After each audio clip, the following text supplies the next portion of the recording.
So we are in 314.2. If there was a hole in it and it got stuffed up, if the hole is lower than where the dregs start, then you cannot open it. Why? The cave in Shehulamata, that since it's down and all the pressure of the wine above it is in there, so then you have to really you have to close it very good so it shouldn't leak. And therefore it's considered like you're making a new opening due to the force with which it has to be wedged in there in order to hold. Above the dregs, you're allowed to open it. Mishna Berura. If it was a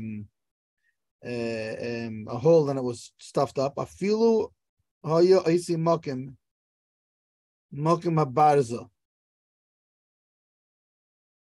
Even if this place is the place, what's that like of the? That's like a spout, yeah. Oh, you just the spigot, site of the spigot. It calls it. Yeah. Okay. That he stuffed it up and now and he made the spigot in a different place. And now he wants to reopen that hole that he closed up. It's considered like he's making a new opening.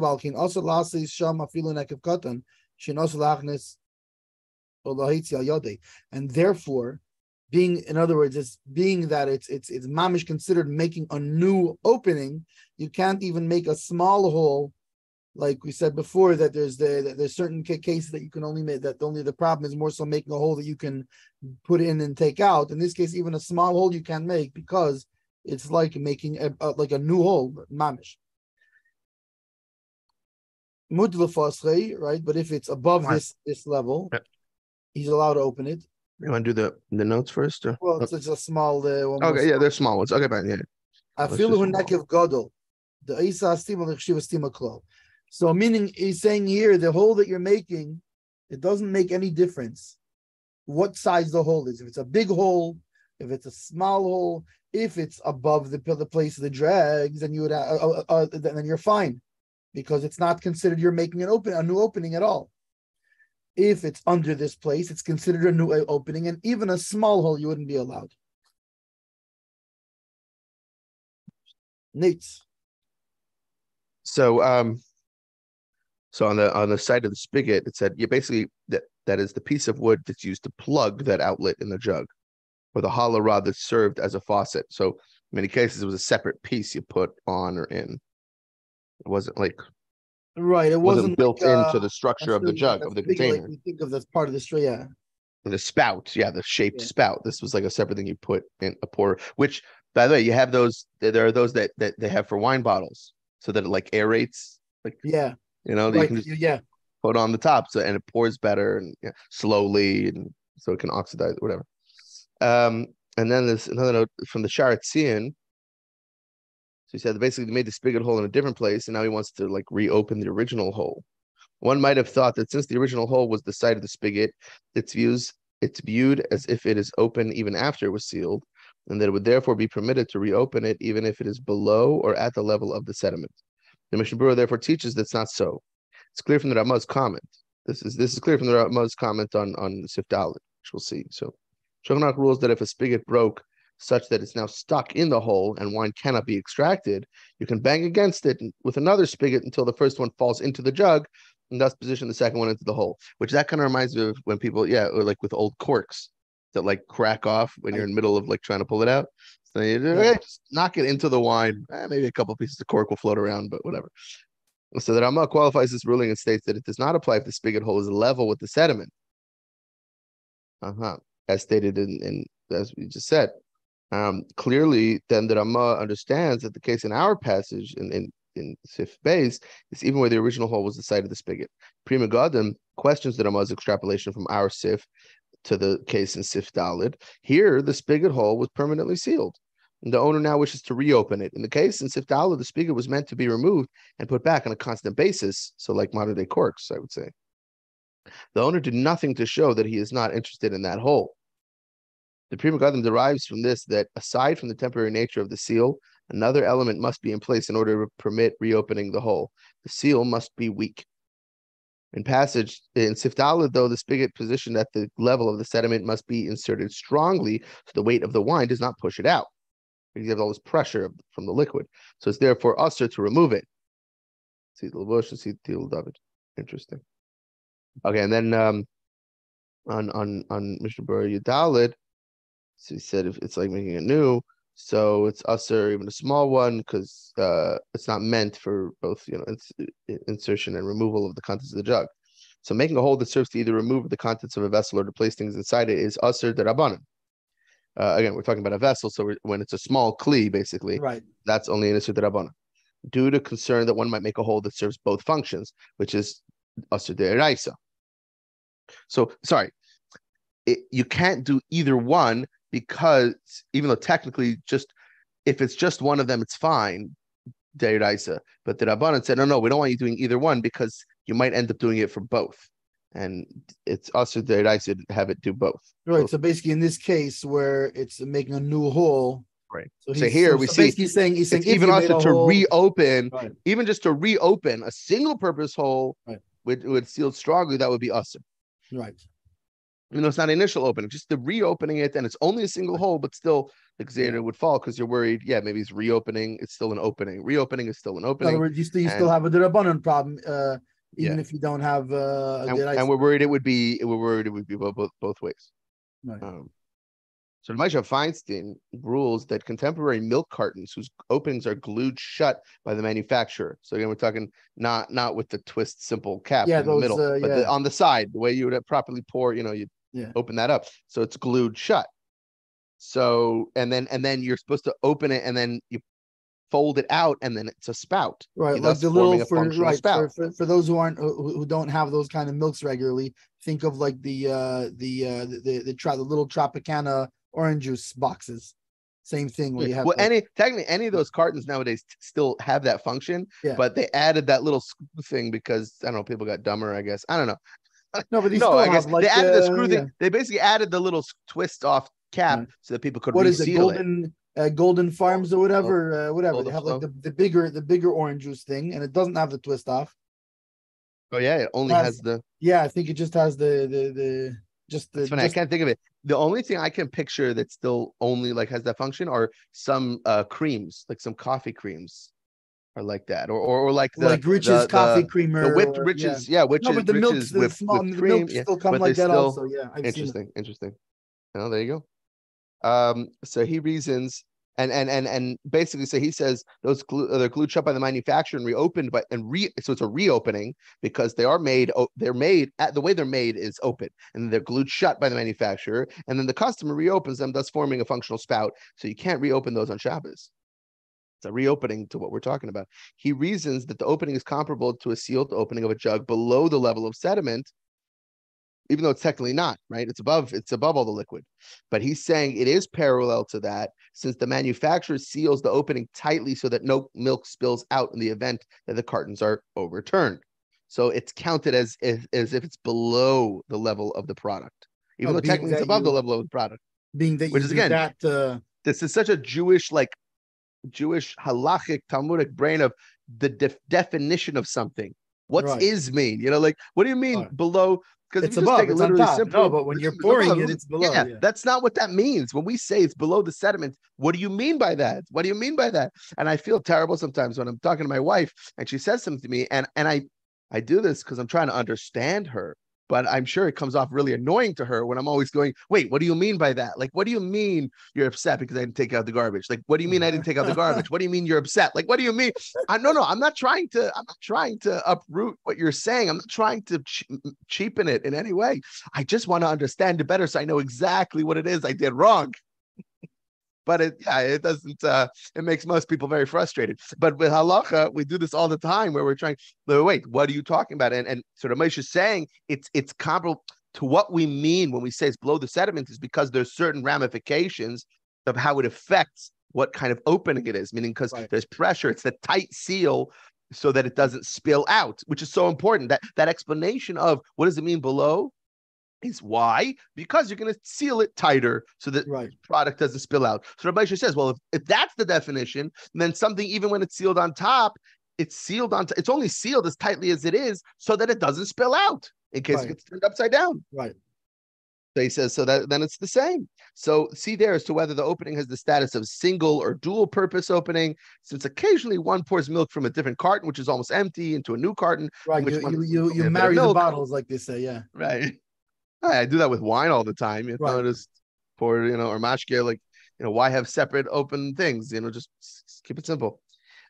Especially because I don't care about the taste of mashke. So I'll mix, different scotches. I feel like milk that's less likely though, besides for in like a commercial setting.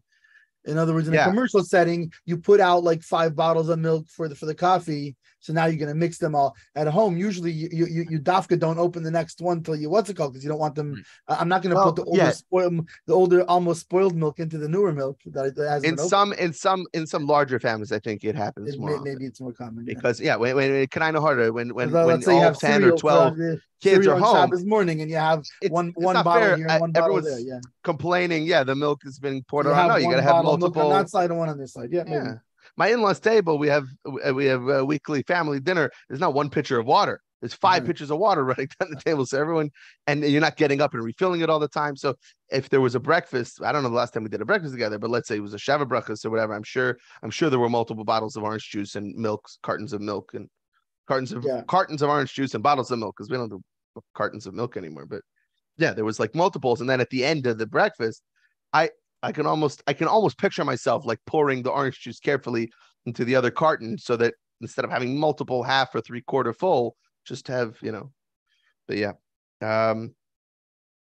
So whether it's single or double, because it does happen. So if one intended to put chocolate syrup or cocoa powder into the milk carton, the opening is unquestionably dual purpose. If taka, which that happens all the time too, make no chocolate milk. You pour a little syrup in and you shake it up. Now that's absolutely. Now it's for sure to go in to take out. Straight up. It's in and out. Stuff went in, stuff went out.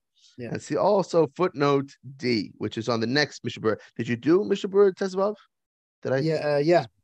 He said it's the opposite of Yudal. Yudal said that he's not allowed to, even if it's a small hole. Tezvav but when you're allowed, you could, even if it's a big hole.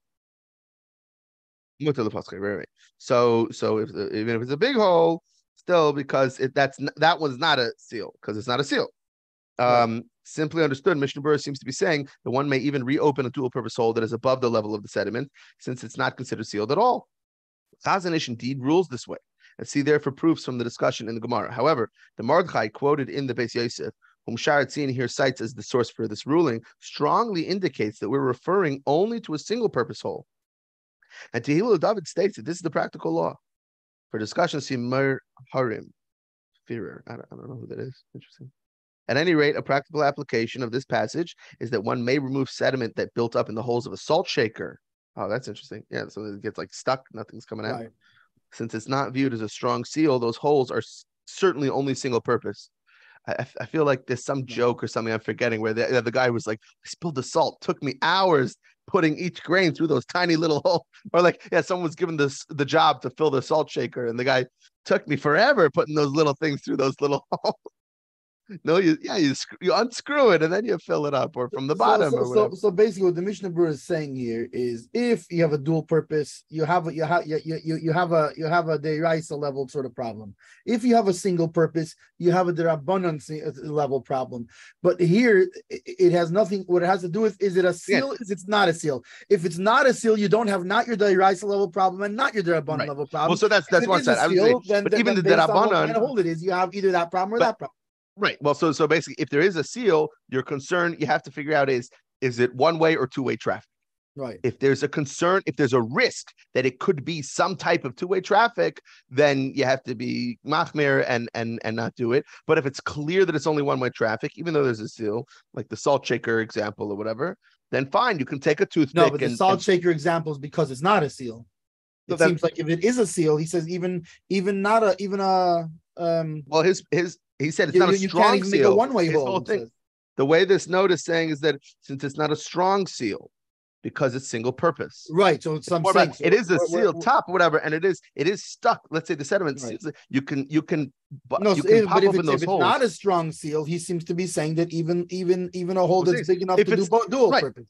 That's what I'm saying. If it's not a seal, that's what I'm saying. There's two components. There's the seal, and then there's the traffic. Which way? What I'm saying is, but the traffic only. If it's not a seal, then it doesn't matter. Then who cares what the traffic doesn't matter. We don't care what the traffic is. Now, once you have a seal, the question is are we talking about a deraisa or a derabanan? And that's the derabanan, that's what I was bringing out. Is that even if so by the derabanan, what are you looking for? What's the derabanan? You're looking to make sure the derabanan is we're trying to stay away from the live wire. Stay away from it being a two-way traffic. But if it's clear that it's only one-way traffic, then you don't have to worry about the derabanan, even if it's a strong seal, a weak seal, whatever. It doesn't. Meaning if it's impossible that it should come to being a two-way thing, basically. Yeah, it's only so you're not gonna. There's no risk that this could be two-way function. Yeah. Which. Yeah, kind of like I'm thinking. There are certain like types of spouts that are like that. They're not. It's impossible for them to be two-way. For example, one example I gave before was the spigots for wine. It only to aerate. It only pours out. You can't fill. You're not pouring. You ever try doing that? You can't. Even the little tops of mashka bottles, like the vodka, the Smirnoff, those little things that also help it slow down the pouring. You try filling up from that. It could take forever and it spills all over the place. You gotta pop those things off. It's not really technically it can be done, but I don't think it's. But it's very hard to. Yeah, it's like it's. Right. They have these attachments, by the way, you can do for cartons for the old days before they attach those things. There's these things you could just. They had like little blades. Well, and that's his point. That's why the Mishna Berura terms it a small hole or a not small hole, because a small hole, by its nature, you can only pour out of it. You can't put back into a small hole. Nothing's going back in. Right. Yeah. Which, again, the hole that I try to make when I would do a can on Shabbos to try to ruin the can is badafka small like needle pinprick where. It's not really something that you could pour into, and in fact, it's so small that I probably wouldn't even pour out of. But it's just kind of, but it messes up the function of the can. That now the can is not going to be able to hold the liquid anymore. So I'm not by then opening it the regular way. It's not making it a keli. Right. But if I'm making the point is if I would poke a hole in the can and that's making an opening, then what's the difference between that and the regular one? Right. Okay, I did maybe whatever, maybe it ruins it, but like what did I just help? No, the whole point is that Dafka doing it in a way that it's so small that it doesn't. Yeah. Anyway, yeah. Interesting. Okay, cool. So that was that, and now Gimel. Bimkaim nekev yashan, in the place of an old hole. Nekvin afilu b'magdeach. You can make a hole even with a drill. Pirish kli miyuchadin cave, a special tool for hole making, also known as a drill. What's funny is it said with a borer, and for a second I said with borer. I'm like, what does borer have to do with it? Oh, borer. But I think that borer is meaning, and I think that Ramah's just translating, meaning an implement that is specifically used for piercing. Yeah. So meaning right, it's a designated because laptops is a drill. A drill is like this. It could be, how they have those it's like it looks like a screwdriver handle, and then the end of it just comes to a point. So it's not so it's not really a drill, but it's made for it's a borer. What if I use my key and I just use that to poke a hole in it or something, But no, he's saying even a designated tool you could use. Right. For example, the spigot or the stopper or whatever it is got broken. So then you can make such a hole. shari linkiv nekev yoshan ela b'chavishal cheresh einastim muhdekes yafe, and some say that this is only that this is only talking about by an earthenware barrel, which the closing is not sticking, so is not so wedged in, right? Because if you try to wedge it into an earthenware thing too hard, you're going to break it. Right. But a barrel or a container of wood, that you stick it in very strong, and you cut off the end of it, with the intention of not to take it out. That for sure it takes the appearance of making a new hole, and you're not allowed to do it. Mishna Berura Tezayin became nekev yoshan, in the place of an old hole. Bein shanekev hoya godler katan, whether or not it was a big hole, whether it was a big hole or a small hole. But this is on condition that he's not widening it from what it was before. He's merely reopening the old hole. So if he's reopening an old hole, even if he uses what's it called, a tool, something like this, then you're fine, right? But again, so long as all you're doing is reopening the old hole, but not widening the hole to make it bigger, because then you are improving on it. So you even could poke it with a poker. Why? Because it's not considered to be closed at all. Being that it is higher than the dregs. So he's talking about. So basically, the Mishna is showing it's a continuation from the one above. We already said that if it's lower than the dregs, the problem. So now what we're talking about is even if it's higher than the dregs, then if it's an old, then if it's an existing hole, you can even use a poker to poke it out. And like we said before, meaning that note that if it's under the dregs, then no, you can't take it out, not with a tool and not without a tool. So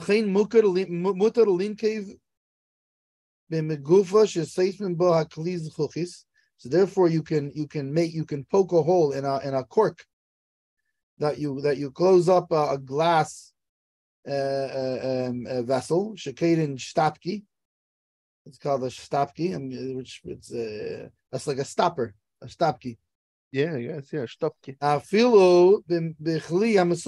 Even in a vessel that is made for this, and that's not a problem. Why? Because it's not considered a proper a closing, and it's not considered a sealed closing. Like it broke the barza. Noka dovra heve, b'hu adinim hoyanek v'mokem acher shenistan. So, meaning he's talking about like one particular scenario, but the same thing would apply in any sort of meaning the Mishnah Berura is saying lav dafke mokim abarza, that lav dafke by this spigot, but that's he's just giving an example of it. For example, it broke, but it could, but so too any sort of hole that was closed up. You test Mishnah Berura. There are those that say that you're not allowed to, besides for an earthenware. This is what the kolbei says. The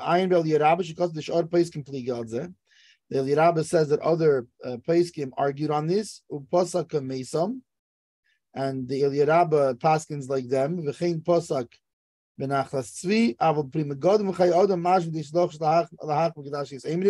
However, the Pri Megadim and the Chai Adam, in which case I have a suspicion that the Alter Rebbe might hold that way also. They are. It sounds like you should be machmir according to this opinion that says that in earthenware, yeah, but not in wood, because in wood it's you jam it in harder and it's a more permanent type of closing. Because you just brought it up, I'm just gonna the note brings up the Sharatzian brings Shulchan Aruch Harav states the one may be lenient in a case of great necessity. The Aruch Shulchan also says the same. But it seems like he holds, because what do they say? They say that you should be machmer. It's machmer should be machmer. So I think so it would sound like the Alter Rebbe holds. But that seems like a very familiar. They would hold the same way, like what the Alter Rebbe say. It feels like a very familiar psak of you should be machmir towards that, but you can rely on the Yeshemrim being that we have a Yeshemrim, you can rely in a Spitzer Gadol.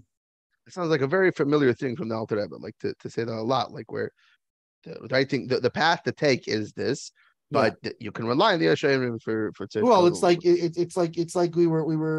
we were talking about last night in different shir. The idea, I mean, it was a whole different sugya, but it was the idea of, okay, what is it that you have to do? But now, la halacha, what if something comes up? You still it's like a gadol.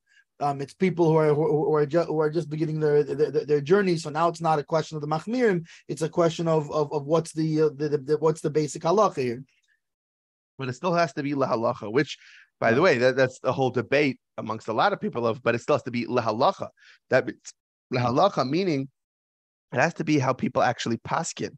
It's not just there's a das in Torah, there's a Tosfos, there's a svara, there's a havamim in the Gemara, which that is, there's a lot of debate about that. It's about certain people who do that, and I remember hearing about someone who does that in the world of kashrus, who relies on certain kulas, and someone once said that he only does this because he himself wouldn't eat of such things, but he does it for things that he feels they're gonna do it either way.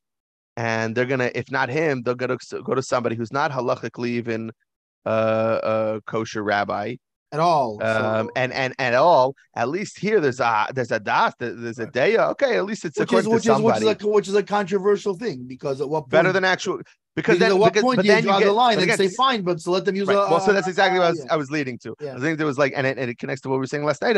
The problem is when you start doing that, it's also sitan ever mishal, because how do you know that that's what would happen? Maybe if you would actually tell them, no, this is not right, we have to do more, they would say, okay, then fine, let's do more, let's do better. Or on the consumer, maybe the company wouldn't, but then by putting your name out there, other people out there aren't doing better. Right, not only that, and then there's other people who they don't know they don't know your specific hulas, they just know you, and they say, no, I know who that is. He's a valid which rabbi. Which is why I like Rabbi Oberlander quote. I don't think he said who, but he said there was a Rav who he knows that Bechlal, he was known to be a very machmir Rav, very starker Rav. But actually, when you went to him for personal direct shilas, it was very mekel. Very mekel. Right. In other words, when it came to a klali, what he said publicly, Bechlal. Yeah, the way to go ruling is this is how we rule.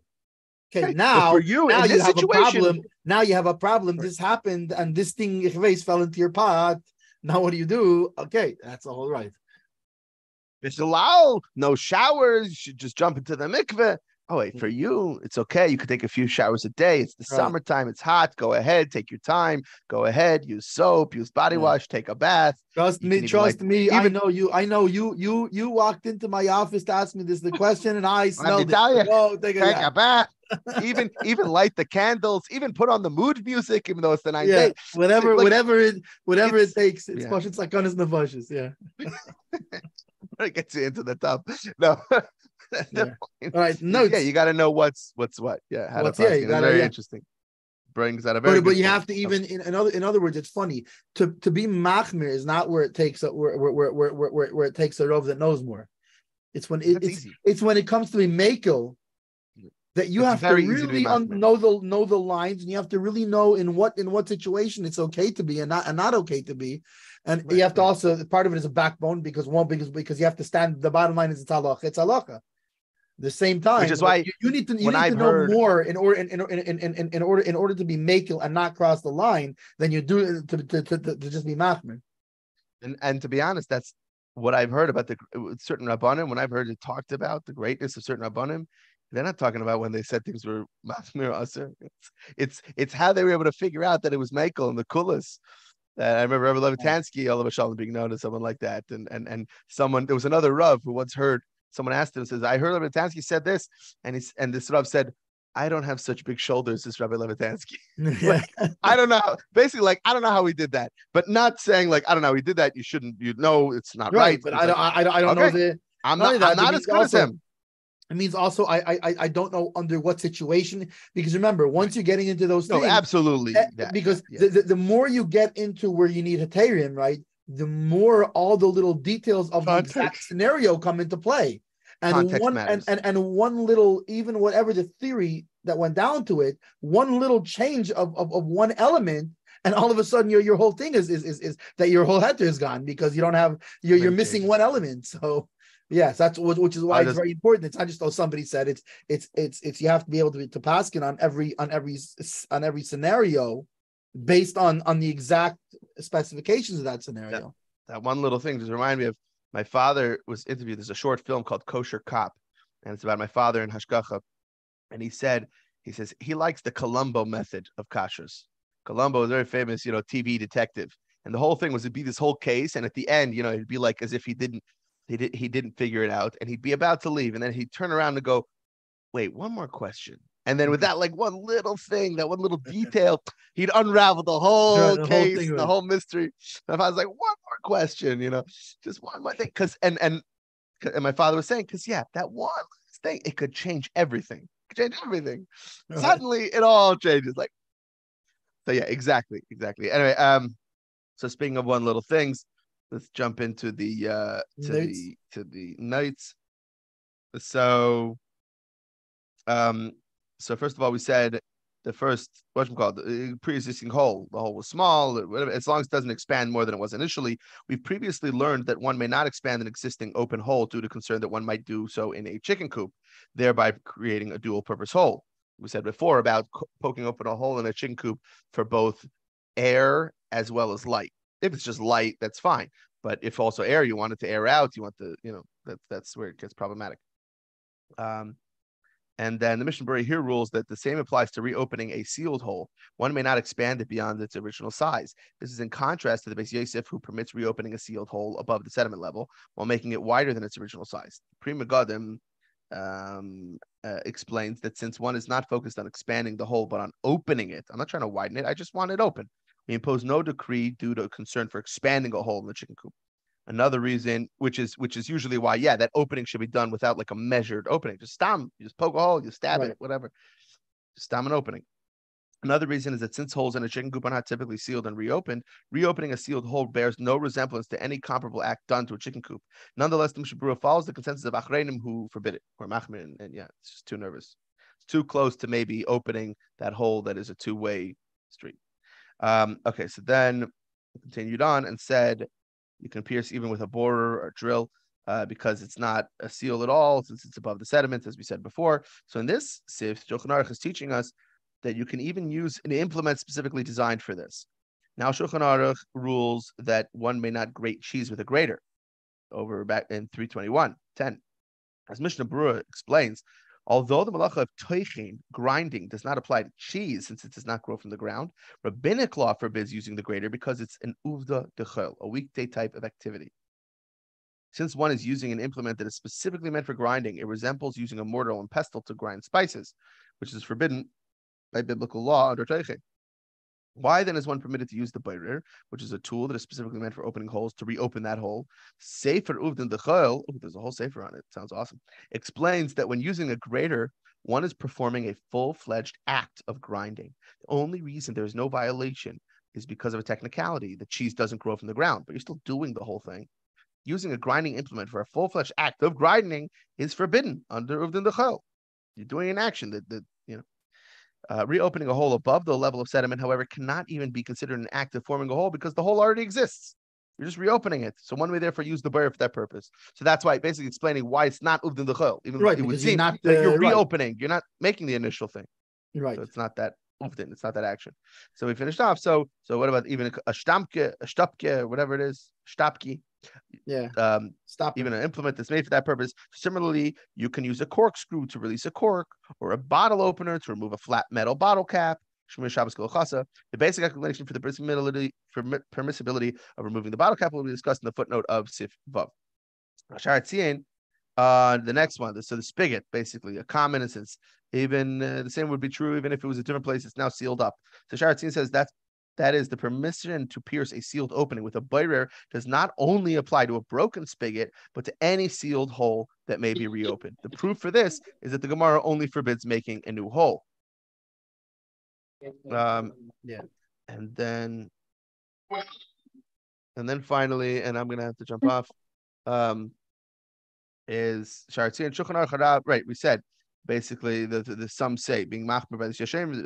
Alter Rebbe says you can be lenient in case of great necessity. Prima Gadim adds that the principle of kolbai would not seem to be limited to a wooden vessel. The same would extend to an earthenware vessel whose seal is tightly secured when there's no intention to remove the seal, as the Shulchan Aruch stipulated. See Bir Hagra and Aruch HaShulchan. Okay, have a wonderful. Yeah, let's just hit Dalit because there's no Mishna Berura to it, so it's very simple. Well, I have another. Class like you said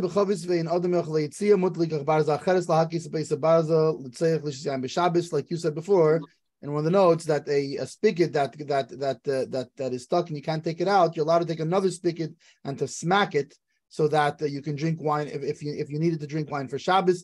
And the Ramah adds, this is all talking about. We already established that if it's under if it's level to the sediment, that you can't do it. So all of this is talking about now, even one that's above the sediment. These are the ways that you can and can't do it. So we'll continue later, Mitzvah Hashem, with Seif Hey. It's good. All right. Good day, everybody.